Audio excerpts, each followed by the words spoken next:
Yes, sport fans, you are seeing us on back-to-back nights. We are here at Fourth and Frames doing our IDP edition this season, and we are very lucky to have Mike Woellert from 4 to 4 Fantasy Football joining us. Mike, how are you doing this evening? I'm doing fantastic. We got some real football that matters tonight, and always happy to talk IDP. So it's a good night. Absolutely, Nate Markham, how are you doing, my friend? Share the exact same sentiments as Mike. And you want to talk, and what a good night for. I mean, we want to talk about IDP and then the amount of players on both sides of the ball tonight. Oh my God! I mean, there's legitimately 9 people that are rostered in probably 90% of all IDP leagues, unless you play in an AFC North or an NFC East or South only. Or no, they would forget it. You know what I mean? I see where you're going. Jeez. It's funny, where the season ended last year with Tampa Bay, with the Super Bowl in Tampa Bay, is picking up right where it is now. And we're talking about the same defensive players, same all-stars on this defense. Kind of a similar situation. The offensive lineman for Dallas Cowboys, he's out. Kind of similar situation to Kansas City last year with their offensive tackles being out. This pass rush is for Tampa Bay is legit. We know it. I'm glad Dak Prescott is healthy. I'm glad he's good to go because something tells me he's going to need to be running. Now, the only thing here for this game is Dallas actually has wide receivers that can catch the ball. Sorry, Nate. Outside of Tyreek Hill. That's true. Yeah. No, I mean, it was tight ends as well. Kelsey had missed and dropped a few. It's let bygones be bygones, buddy. Maybe we can move on.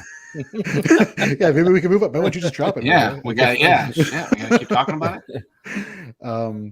No, but so we wanted to kick off this episode. Obviously, a lot of you were getting ready for watching kickoff right now, just like you are.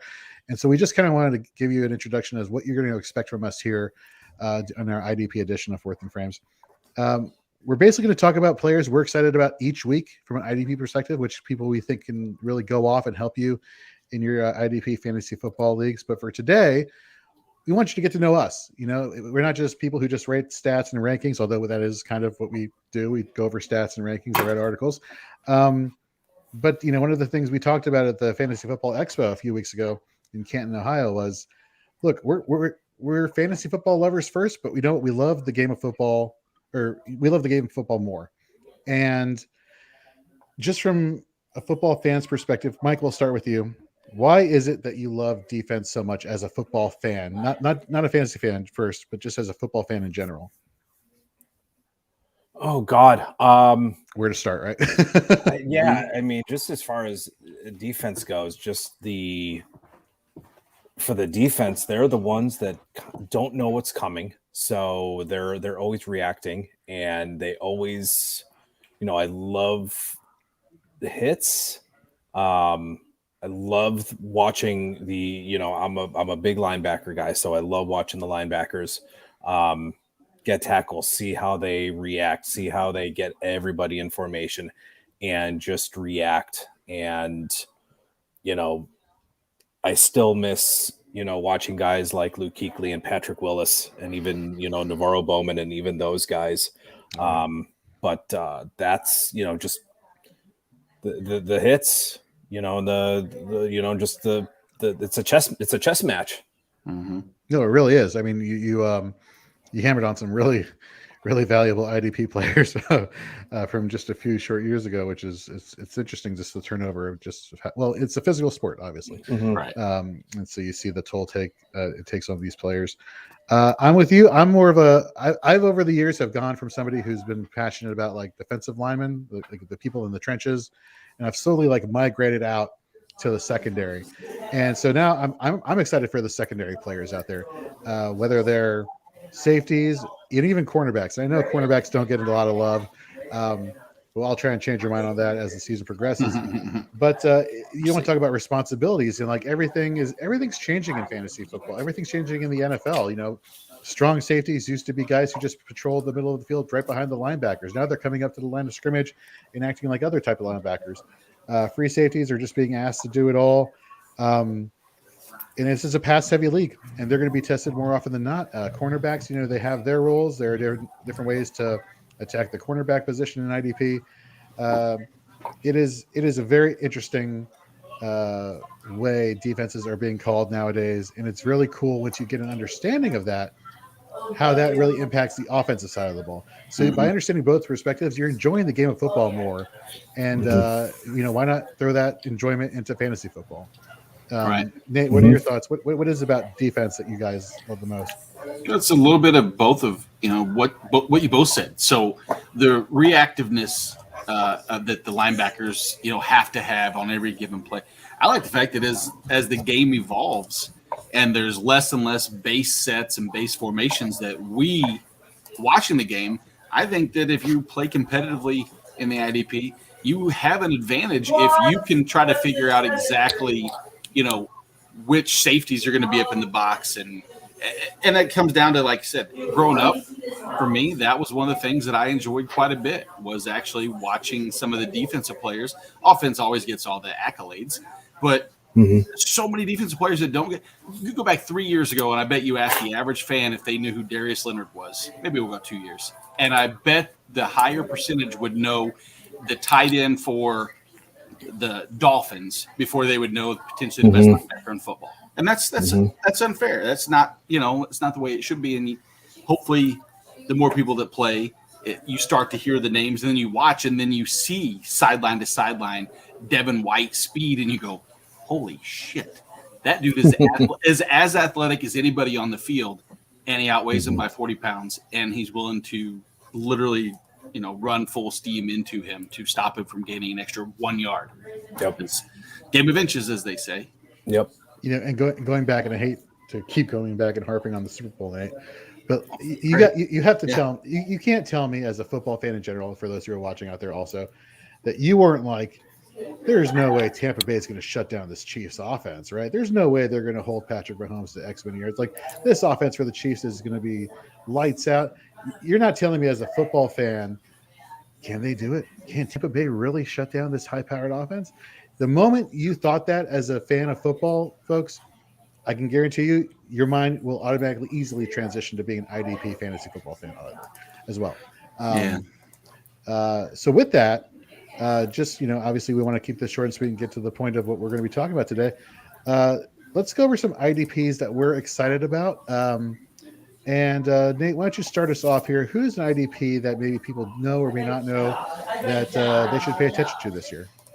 Well, we're talking about linebackers, and one of the linebackers that I watched last year as he was drafted to the Chargers, Kenneth Murray, who came in, and in reality, there was a lot of concern that the historical evidence of Charger linebackers. I mean, granted, we're not going back to Junior Seau years as far as IDP, but in that range there where it's become a little more relevant. There was a little concern with Dip, but all he did is, he came in, set a franchise record for tackles with 107. Brandon Staley has said the one thing compelling to me this year that I really like to see, or hear, I guess, is that he's going to be playing downhill more times than not. And what that gives me hype and hope in is that, number one, he's going to have Derwin James back, which is always nice to have one of the, preeminent safety standing behind you the entire time. But, playing downhill more is nice to see, that he has that opportunity to be in the backfield a little bit more, or quite a bit more. You want him to be asked to blitz and, attack the gaps more frequently. And, Gus Bradley's defense approach really, he saw him drop back in coverage a lot. And I think he's comfortable in coverage, but I don't think he was comfortable last year in coverage. So I think that he's going to develop that this year. I mean, if you look back at last year, one sack on the season, and yet he still, by all IDP standards in 1, 2, 3 scoring, he was the linebacker 47. That's nothing necessarily to write home about, but we see there's no true. Mike, you're the green dot expert here amongst everybody. There's zero chance that Kazir White or Drew Tranquil has any chance of doing anything as far as taking snaps away from Kenneth Murray, correct? I would be shocked. Yes, as would I think everybody else. And so, again, it kind of goes into it. The more snaps that you can see on the field. Last year, he almost played 1,000 snaps as a rookie. So, this year I expect the same. I expect the sack totals to go up. Not too far to go. Can't go much down from 1.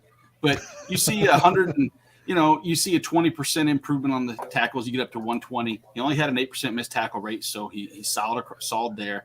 And you throw in 3 or 4 sacks, and you have the making of a low end LB2 or high end LB2, and I'm fine with that considering where he's going right now. He's practically a steal right now in your fantasy football draft. Especially if you have a deep deep bench, definitely somebody you should be paying attention to. If you believe in him, I guess. Well, sure, which sounds like you do. I do, yes. Mike, let's go to you. Who's a player you want to talk about that people should be kind of keeping their eye on this year in fantasy football for IDP? Well, if you would have talked to me a few weeks ago, I probably would have said Willie Gay, but the 3 weeks on IR kind of stinks. But I'm going to go with another second-year linebacker. I think the second-year linebackers, there's quite a few of them that I think are really going to stand out. But the one I'm really paying attention to or was really wanting a lot of is Jordan Brooks out of Seattle. Ken Norton, defensive coordinator, linebacker guy. I think he's going to do wonders, I think, for his development this year. We don't have to worry about KJ Wright. He's over in Vegas. So all of those snaps open up for Jordan Brooks and open him up to be a 3-down guy. And when you even look at KJ Wright's numbers, even with Bobby Wagner alongside, you could pencil in KJ Wright for anywhere between 110, 115 tackles a season. And he wasn't leaving the field. So even last season, as a rookie, Brooks played in a little over 350 snaps, a very, very high tackle rate of just over 15%. And even if he hits 12 or 13%, plays 950 snaps, I mean, you're looking at a really solid LB2, really good instincts from what I watch, really smooth movement, no wasted motion. There was a really nice play he made during the preseason. His line just opened up a hole from and bam, just hit it, made a tackle. So as long as, we always talk about health, as long as Brooks stays healthy, I think he's a lock for LB2. Doesn't miss tackles. A pretty good impact at the line of scrimmage. Didn't get very many tackles for loss, but 35 of his, I think 57 tackles resulted in the ball carrier being short of the first down. So he's stopping the ball. He's preventing first downs, and he's getting his team off the field. So for me, Jordan Brooks is someone I'm really, really excited about. That's interesting you bring up Seattle because you look at the pieces that they've been assembling the past few years. You got the big splash play in the trade for Jamal Adams last year. Mm-hmm. Bobby Wagner's still there. No, they have Jordan Brooks you just mentioned. They bring back Carlos Dunlap.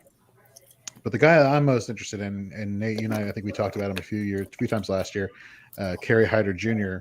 over from San Francisco coming over in free agency. I think that's going to be a sleeper that you can keep your name on during the course of the season. Yeah, this Seattle defense and this offense as a whole is just looking pretty exciting this year. The secondary still sucks for IDP purposes. Yeah, well, no, I mean, they got to tackle, right? If they suck, yes, I know. We're not talking about real football. It's IDP right now. I'm sorry. But that's, you mentioned from at the very beginning, one of the other keys is understanding IDP and the separation between that and real football and how that translates to offense. Mm-hmm. I also understand that the tackle volume by corners, if they're attacked a lot and they continue to stay on the field, there is value there. But that also means that's who you attack from the offensive side. Sorry, I don't mean to get into an offensive chant or rant.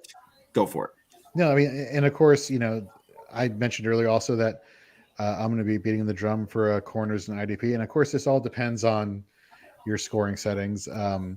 We like to go with IDP 1, 2, 3, just because that's the default setting for sleeper. And I know a lot of you all are playing on the sleeper app this year.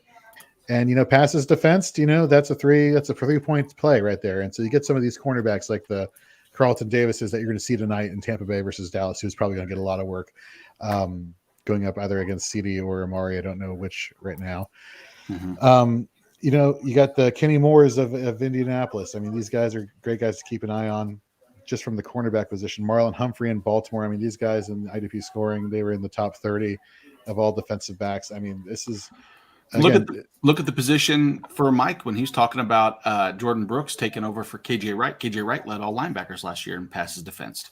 So, I mean, I don't know if he's able to take over all that same work and produce the same numbers, but you already have this hype that Mike has with Wright, or I mean with Brooks, and if he's thrust into a similar role, I don't know if that's the case right now. You might be able to answer that better for me, Mike, or not.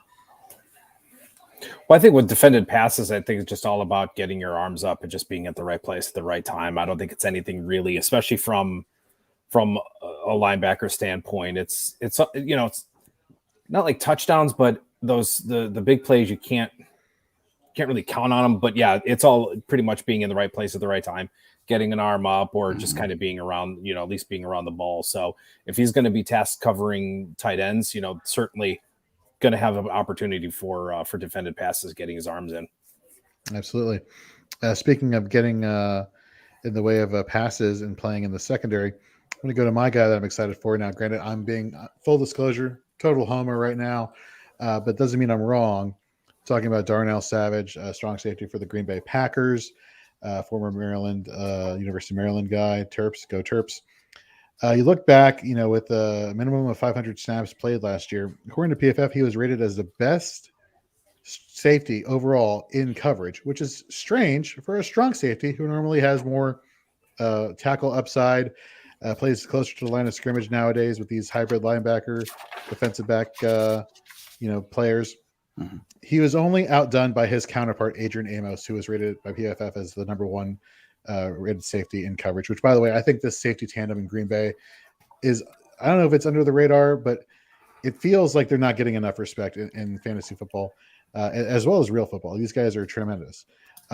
He was the safety 14 in yards after the catch. He had the third lowest completion percentage when targeted. In IDP 1-2-3 scoring, he averaged 13.9 fantasy points per game, which had him as the DB 25. Okay, so that doesn't sound super good, but 13.9 points. Okay, you look at that from an IDP 1-2-3 perspective. The DB 12, who is Justin Simmons, and we all know how great Justin Simmons is as a safety, was the DB 12 last year. He averaged 14.9. So literally a point is separating this defensive back, Darnell Savage, from being the DB12, coming from DB25. Now, what is the knock on him? He is not really heavily included in terms of being scripted to go play closer to the line of scrimmage and against the running game. He was actually the safety 32 in defensive stops on the run. Even if he gets a slight uptick at playing closer to the line of scrimmage, getting more tackle upside, and I think that's the key right there, tackle upside. Mm-hmm. I see no reason why he couldn't creep into the top 12 amongst all safeties and defensive backs in fantasy this year. And you look at the jump that he's been making from year to year. He's just been getting better and better, more consistent, played really well down the stretch last year. I want to say something like week 8 on, he was just on fire. But going back to him being in coverage, that's the thing that blows my mind. Like the strong safety skills are strong with this one. The force is strong with this guy. And for him to, like I said, just to get that increase in tackle production, I think you're looking at somebody who you can definitely see that's probably on your waiver wire in your IDP leagues, but definitely somebody that you could probably insert and be happy at your strong safety position or your defensive back position for the season. Mike, do you know anything about Darnell Savage? Or you have any thoughts about maybe his counterpart, Adrian Amos, or somebody that on Green Bay for defensive backs? Yeah, I think Amos is the guy that I've been targeting. The thing with Savage, I just want to see him cut down on the misses. I think he had 14 missed tackles last season. Yeah. So I'd like to just see him cut down on the misses. Like I said, Amos is someone who I've been targeting. But yeah, it did look like Savage did a little bit of everything. And I think that's what a lot of teams are going for. They're going for those multifaceted safeties that can play deep, that can play up on the line, that can play slot, that can kind of do everything. I think Savage ended up with well over 400 snaps, if I'm not mistaken, somewhere playing up on the line of scrimmage. So yeah, if he can get some extra tackles, maybe get some of the big plays, get some of those splash plays, because I think he had 4 interceptions also, if I'm not mistaken. So I mean, if he maintains 4, maybe gets 5, cuts down on the misses and turns, you're showing those 14 tackles and 14 misses into actual tackles. I mean, in some tackle formats, that's like 30 points that you left that you missed. So, yeah, definitely some upside. I think with a lot of these younger DBs, there's definitely upside for not just tackles, but some of the bigger plays. Nice. Now, let's do a little previewing for tonight's game for those out there. I mean, what has to be said about Devin White? Nothing, right? In terms of pass rush, if we had to, or even Levante David to a certain degree, let's look at this pass rush situation, though. And I'll start with you, Nate. If you had to start one at your at your edge position, okay, or a defensive lineman position that has dual eligibility for linebacker, defensive lineman, would it be JPP or Shaq Barrett today? Gosh, I knew you were going to ask this question, and I want to just. I said I want to flip a coin. I'm going to say I'm going to lean towards Shaq Barrett, but I'm intrigued to see how what they're going to plan to do in terms of how many, maybe 12 personnel they might have to run, or if they're going to – their offensive approach has to change. I mean, losing Zach Martin is so pivotal to actually the pressure that you're going to see from Sue and Vita Vea. That's the area that has to be the most concern, is that interior rush, and what's that going to do for, maybe the sack luck might turn into it. I think that's kind of why the coin flip for me, because I don't know if it's going to be 100% based upon just total pressures and QB hits. Mm-hmm. What are your thoughts there, Mike? Yeah, it would probably be Barrett. I think JPP, if I'm not mistaken, is lining up on Smith's side of the field. So a little tougher of a matchup, but in some instances, sometimes all you need is one slip up and then you're off to the races and you get a sack. So yeah, probably Shaq is probably the guy I would a little bit more comfortable with, but JPP is good enough to where all he needs to do is just get, one move and he's around the guy, and that's it, quarterback done. Right. Flipping over to Dallas, a report came out today that basically you should expect to see on most downs Micah Parsons and Keanu Neal, which, hey, kudos to Keanu Neal for climbing back from those injury-plagued seasons he had in Atlanta to now being one of the starting linebackers in Dallas, with Quinn coming over there being the defensive coordinator. And, there's talk now that, Jalen Smith, he's going to be there on certain situations. How far has he fallen down the tree? I mean, a couple seasons ago, he was a great IDP option. Last season, he in real football, there was some knocks against him, but he was still a decent IDP option. Now he's not even going to see a lot of the playing time he saw last year. Is he even like LB2 worthy for you, Mike? No, I don't. To be honest, I don't even think I have him ranked this week. I hate. I don't like patting myself on the back. I hate it. People want to. Well, if you deserve it, I mean, come on. I mean, if people want to, say, "Hey, thanks, Mike, that was a really good call." I hate doing it, but from what I watched during the preseason, and just interpreting what I saw during the preseason, and from when I was reading from some of the writers, it looked to have always been Keanu Neal and Micah Parsons were going to be basically those nickel guys, the 3-down guys.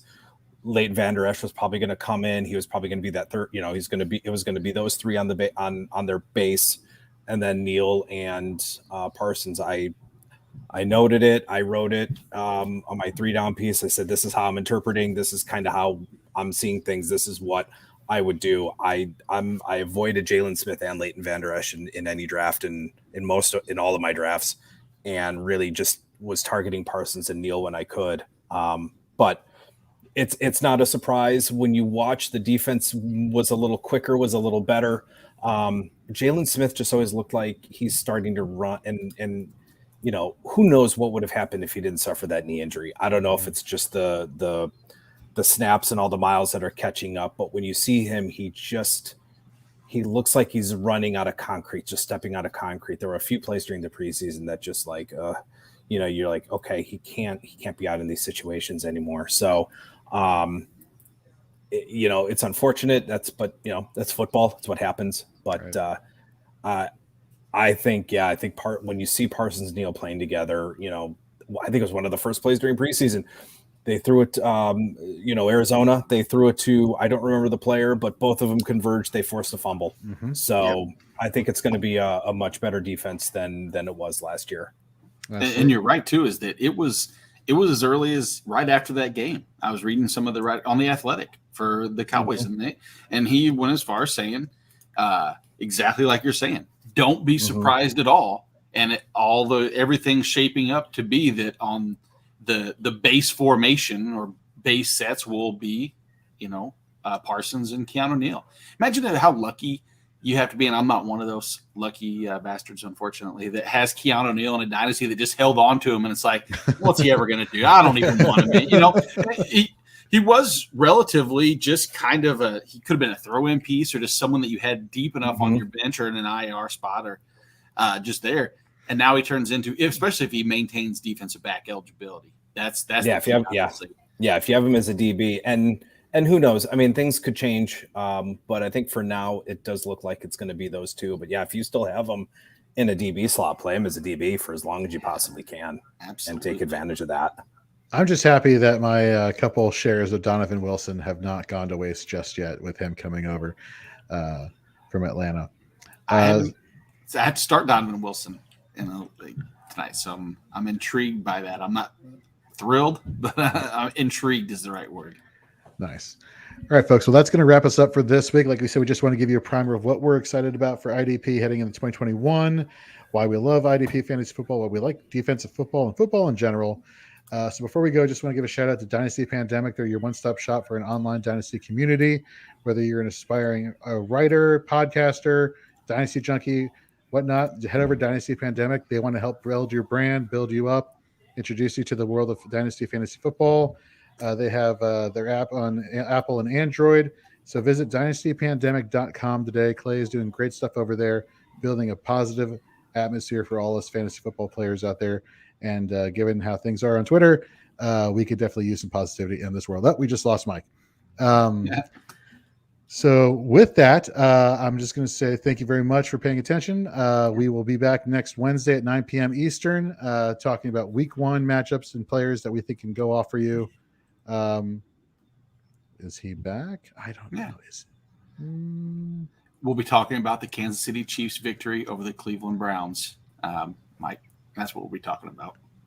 Did you, Mike? So Nate said next week we'll be talking about the victory of the Kansas City Chiefs over the Cleveland Browns. Do you concur, sir?